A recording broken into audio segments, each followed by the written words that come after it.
हमारे प्रदेश कार्यकारिणी सदस्य आदरणीय नरेश चौहान जी,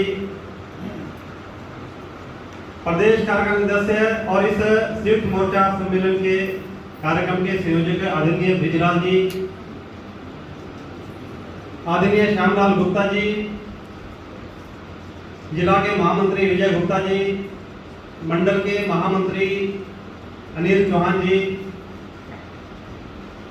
महिला मोर्चा की अध्यक्षा कृष्णा भंडारी जी, एससी मोर्चा के अध्यक्ष गोपाल बंसल जी, युवा मोर्चा के अध्यक्ष नागेंद्र जी, बुद्धिजीवी प्रकोष्ठ के संयोजक सुरेश जी, आदरणीय जियालाल जिहान जी और हमारे रामपुर मंडल के प्रभारी के रूप में कई महीनों से हमारे बीच उपस्थित है, हमारे कार्य में गति देने में लगातार प्रयास करें आदरणीय जयंत चौहान जी। इस सभागार में उपस्थित भारतीय जनता पार्टी के ऐसे ग्राम केंद्र के अध्यक्ष, बूथ अध्यक्ष, ऐसे सभी पंचायत के प्रधान, उप प्रधान, बीडीसी के सदस्य, मैं इस मोर्चे सम्मेलन में स्वागत करता हूँ, अभिनंदन करता हूँ। हम सभी को ध्यान ही है कि हाल ही में 29 मई को आदरणीय नरेंद्र मोदी जी के नेतृत्व में चलने वाली सरकार के 9 वर्ष का कार्यकाल पूरा हुआ है और भारतीय जनता पार्टी ने पूरे देश भर में जो 9 वर्षों का स्वर्णिम काल रहा उस काल को महाजनसंपर्क अभियान के माध्यम से आम जन जन तक पहुंचाने का निर्णय लिया और उसी के निमित्त आज का जो सम्मेलन हो रहा है, मुझे लगता है कि महाजनसंपर्क अभियान का एक हिस्सा है। 2014 से पहले का भारत और 2014 के बाहर के भारत को हम देखें तो मुझे लगता है कि हर नागरिक को एक बहुत बड़ा अंतर में देखने को मिलेगा। यानी 2014 में भारत की पहचान क्या थी, 14 से पहले किसकी ज्यादा चर्चा होती थी, किस बातों की चर्चा होती थी, किस विषयों की चर्चा होती थी, और 2014 के बाद जब से आदरणीय नरेंद्र मोदी जी इस देश के प्रधानमंत्री बने, मुझे लगता है कि जो चर्चा होती है तो देश के विकास की होती है, देश की सम्मान की होती है कि पूरे विश्व भर में जिस प्रकार से देश का सम्मान बढ़ा है, मान बढ़ा है, मुझे लगता है कि यह देखकर हर भारतीयों का सीना गर्व से चढ़ा होगा। और 2014 से पहले चर्चा होती थी तो भ्रष्टाचार की होती थी, टू रिस्पेक्ट घोटाला, कॉमनवेल्थ घोटाला, यानी हर महीने बड़े बड़े घोटाले देश के सामने आते थे। हमारी भारत की पहचान एक भ्रष्टाचार के रूप में बनती जा रही थी। आप सोचिए 2014 के बाद कोई भी ऐसा भ्रष्टाचार का मामला इस देश के सामने आएगा, कोई भी मंत्री का इस तरह का भ्रष्टाचार में संलिप्त इस तरह के मामले सामने आएगा। आज भ्रष्टाचार मुक्त भारत की दिशा में आज नरेंद्र मोदी जी के नेतृत्व में भारत आगे बढ़ रहा है। आज पूरे विश्व भर में देश का मान बढ़ा है, सम्मान बढ़ा है और मान सम्मान के साथ साथ देश के विकास में अभी अभूतपूर्व प्रगति हुई है। आज जो भारत के प्रधानमंत्री विदेशों में जाते हैं तो किस प्रकार से भारत के प्रधानमंत्री का सम्मान वहां के लोग देते हैं। अमेरिका जैसे देश के राष्ट्रपति हमारे देश के प्रधानमंत्री को से ऑटोग्राफ लेने की बात करते हैं और ऑस्ट्रेलिया के प्रमुख आदरणीय प्रधानमंत्री जी को यू आपका बॉस कहकर संबोधित करते हैं और एक देश के प्रमुख तो उनका चरण छूकर उनका सम्मान करते हैं। मुझे लगता है कि यह सम्मान जो मिल रहा है ये इस देश के हर नागरिक का मुझे लगता है कि गर्व की अनुभूति करता है। आज विदेशों में भारत का मान बड़ा, विदेशों में रहने वाले जो भारतीय लोग हैं वो कहते हैं कि 2014 से पहले हमें अपने आप को भारतीय कहलाने पर शर्म महसूस होती थी, लेकिन आज हम गर्व से कह सकते हैं कि हम भारतीय हैं क्योंकि वहां पर हमारे को भारतीय होने पर मान सम्मान हमारे को आज बढ़ा है। और उसकी दहन है तो दहन इसलिए क्योंकि नरेंद्र मोदी जी जैसा सशक्त नेतृत्व तो आज भारत के अंदर है। दुनिया भर में जितने भी सर्वे हुए उन सर्वों में यही सामने आया कि पूरे विश्व में सबसे लोकप्रिय और सबसे मजबूत अगर नेता अगर कोई है तो आदरणीय नरेंद्र मोदी जी है। और हम सभी भारतीय जनता पार्टी के कार्यकर्ताओं को गर्व होना चाहिए कि भारतीय जनता पार्टी ने एक ऐसा सशक्त नेतृत्व दिया कि जिस पर पूरा देश आज गर्व से कह सकता है कि हम भारतीय। जब विकास की हम बात करते हैं आज हर क्षेत्र में भारत आगे बढ़ा है।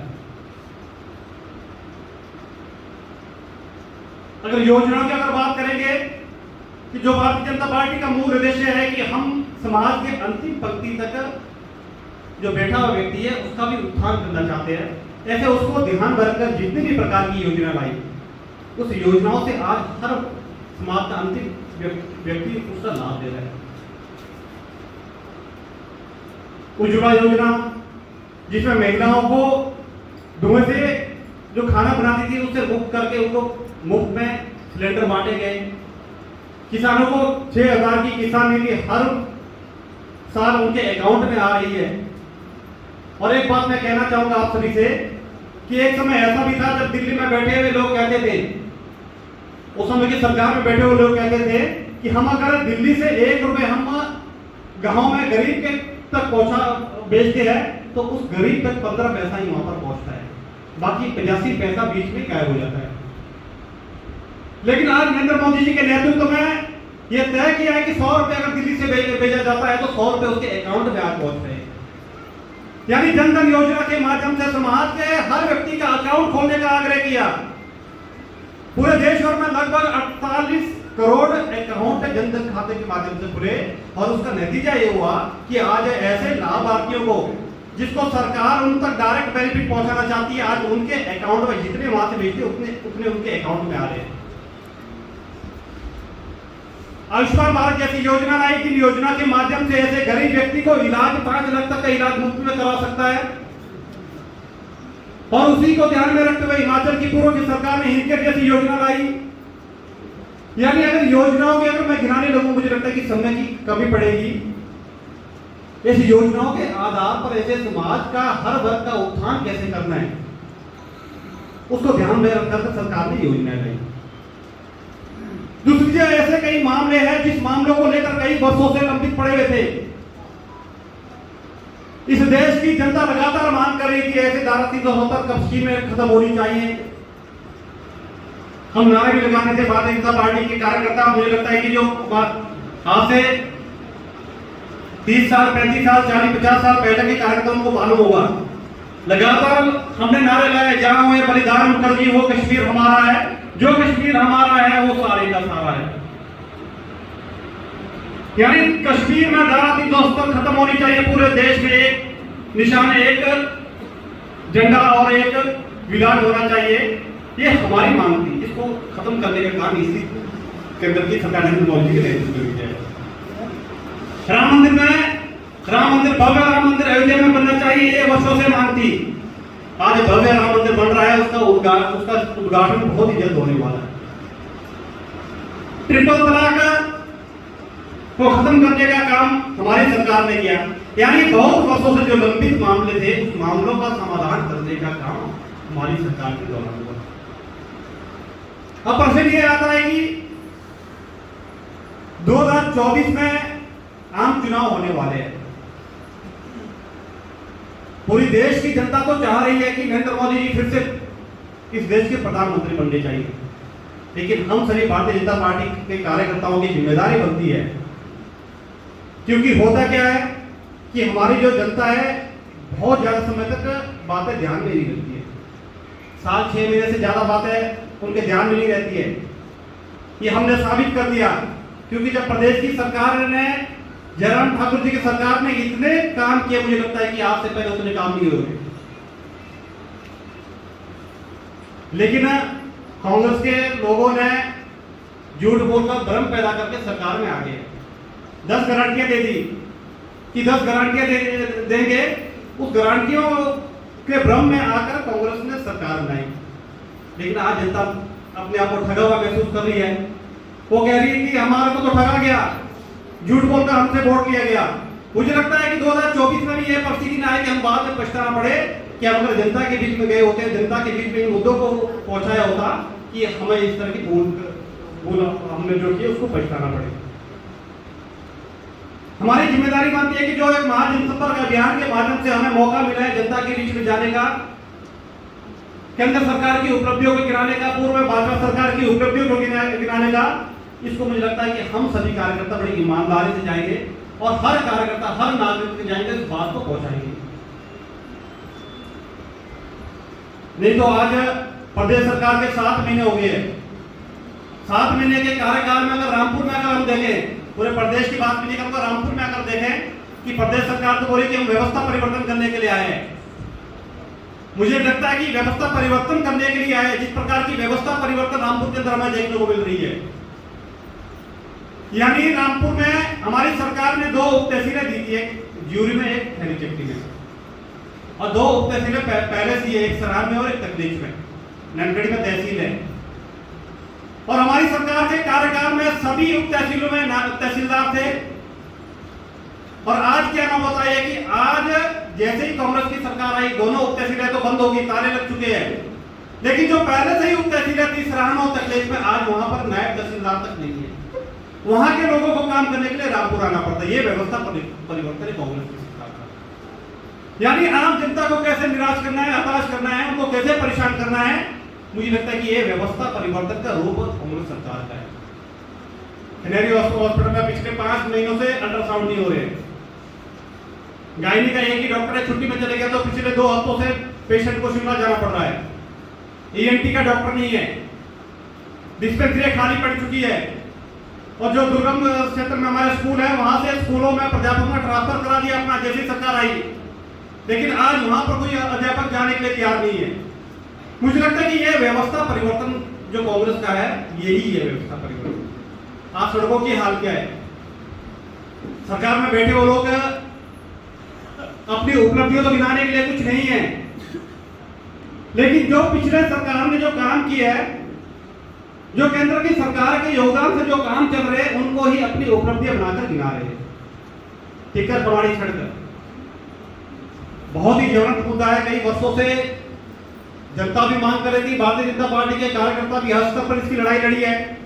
हमारी सरकार ने डीपीआर बनाई, हमारी सरकार ने डीपीआर बनाकर दिल्ली भेजी, लेकिन कांग्रेस की सरकार कहती है कि हमने टिकर प्रणाली सड़क के लिए पैसा लाया। अरे भैया, कहां से पैसा लाया? 1 महीने सरकार बनकर नहीं हुए, 1 महीने बाद जब उसकी अप्रूवल आई तो वो कहते हैं कि हमने अपने टिकर प्रणाली सड़क का समाधान किया। लेकिन जनता जानती है, समझती है कि किस प्रकार से वो बरगलाया जा रहा है। ब्रांदी सुगरी सड़क का मामला है, हमारी सरकार ने, हमने 35 लाख का बजट सुगरी बाली सड़क के लिए दिया, उसका आज तक टेंडर नहीं लग चुका है। और पीएमजेएसवाई फेज 3 के लिए भी हमारी सरकार ने भेजी थी और अप्रूवल भी दिसंबर महीने में आया। रामपुर की 11 सड़कों का अप्रूवल 4 दिसंबर को आया था पीएमजेएसवाई फेज 3 के लिए, लेकिन आज सरकार में बैठे हुए लोग कहते हैं कि हमने इसकी अप्रूवल कराई। मुझे लगता है कि भारतीय जनता पार्टी के कार्यकर्ताओं को मुद्दे उठाने चाहिए, बात पहुंचानी है जनता के बीच में, आवाज उठानी पड़ेगी। जिस माध्यम से भी उठा सकते हैं उठानी पड़ेगी, चाहे जनता के बीच में जाए, चाहे सोशल मीडिया के माध्यम से जाए, चाहे पत्रचार के माध्यम से जाए, ताकि आम जनता के सामने असल मुद्दे सामने आने चाहिए। आज सरकार के पास दावे से कह सकता हूं कि एक भी उपलब्धियां ऐसी नहीं है जो जनता के बीच में बता सके कि हमने किया है। बजट रोक दिए गए, कोई भी टेंडर नहीं लग रहा, चाहे आईपीएस में, चाहे पीडब्ल्यूडी में पूछेंगे आप, वो कह रहे हैं कि हमारे पास पैसा ही नहीं है तो हम टेंडर कैसे लगाएं। मुझे लगता है कि ये बात हम सभी को, आम जनता के बीच पहुंचानी पड़ेगी। और सबसे बड़ा झूठ तो मुझे लगता है कि इस प्रदेश की महिलाओं से बोला गया। हर प्रदेश के 68 विधानसभा के जितने भी कांग्रेस के प्रत्याशी होने थे, उन्होंने अपनी भाषा में बातें कही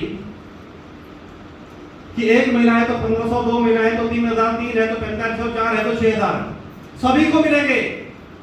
और जैसे ही सरकार बनी पहली कैबिनेट में मिलेगी। आज पूछ रही है महिला की कहां है 1500 रुपए, लेकिन आज जनता उनसे पूछिए तो उनको किस प्रकार के जवाब मिलते हैं। किसी एक युवा ने पूछा, जब लंबे टाइम से भर्तियां रुकी हुई है, रिजल्ट नहीं आ रहे हैं, तो सरकार के लोगों से ही पूछी गई, उनकी जिम्मेदारी बनती है कि पूछने की सरकार के लोग से पूछे कि हमारा कब इसका समाधान होगा। लेकिन उस पर किस प्रकार की प्रतिक्रिया आती है, मुझे लगता है कि हम सभी लोग समझ सकते हैं। सरकार की जिम्मेदारी होती है कि जनता की समस्याओं को सुनना, उसका समाधान करना, लेकिन समस्याओं को सुनना तो दूर, जो व्यक्ति आवाज उठाता है उसकी आवाज को किस प्रकार से दबाने का प्रयास हो रहा है, मुझे लगता है कि ये बातें हमें समझने की आवश्यकता है। और प्रदेश में कानून व्यवस्था की हम बात करेंगे तो कानून व्यवस्था किस प्रकार से चल गई है, रामपुर की हम बात करेंगे। यहां से लड़के गायब हो जाते हैं तो 5-5, 10-10 दिन तक पता नहीं लगता है। जब बाद में ध्यान में आती है तो उनकी लाश सतलुज के आसपास मिलती है। ये प्रचलन है कानून व्यवस्था के ऊपर। जब मामले ध्यान में आते हैं तो मुझे लगता है कि उसका पता लगना चाहिए कि कहाँ गायब हो गया, किसके साथ क्या है। एक महीना तक मुझे लगता है कि रायपुर में पिछले एक महीने का अगर देखेंगे लगभग 5 से 6 लाशें सतलुज के आसपास हमारे को मिली है। क्यों हत्या हो रही है? आत्महत्या करें तो क्यों हत्या कर रहे हैं?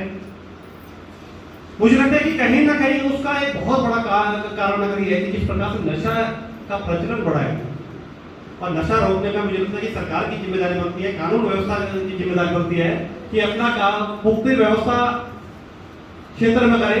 तो कहीं ना कहीं हर तरह से कांग्रेस की सरकार विफल होते हुए दिख रही है। उनके पास बोलने के लिए कुछ नहीं है। आज हम सभी कार्यकर्ताओं के पास बहुत कुछ है बोलने के लिए। हमारी चाहे पूर्व की भाजपा सरकार रही, चाहे केंद्र में नरेंद्र मोदी जी के नेतृत्व में जो सरकार चल रही है, उस सरकार ने इतने सारे काम किए हैं कि मुझे लगता है कि हम सुबह तक शाम तक बोलने लग जाए तो भी पूरा समय नहीं मिलेगा। और इस तरह के सम्मेलन के माध्यम से, कार्यकर्ताओं के माध्यम से हम कहना चाहते हैं कि हम कार्यकर्ता जनता के बीच में जाए, आम नागरिकों के बीच में जाए, इन मुद्दों को उठाए, क्योंकि आज देश का नागरिक समझता है कि अगर देश सुरक्षित है तो नरेंद्र मोदी जी के हाथों में सुरक्षित है। पूरी दुनिया की नजरें आज भारत पर इसलिए है, बड़ी आशा की नजरें देख रहे हैं, वो बड़ी उम्मीद से भारत पर नजरें गड़ाए हैं कि उन्हें लगता है कि आने वाले समय में पूरी दुनिया का अगर नेतृत्व अगर कर सकता है तो भारत कर सकता है।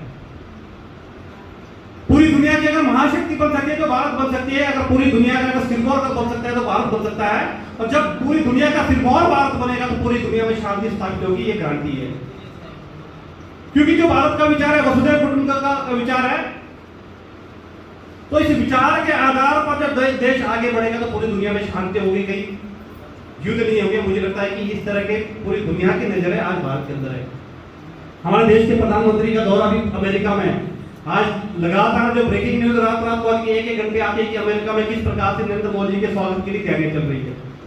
अमेरिका के राष्ट्रपति कहते हैं कि नरेंद्र मोदी जी के कार्यक्रम के दौरान जो लंच है उस लंच के लिए होल्ड लग चुकी है।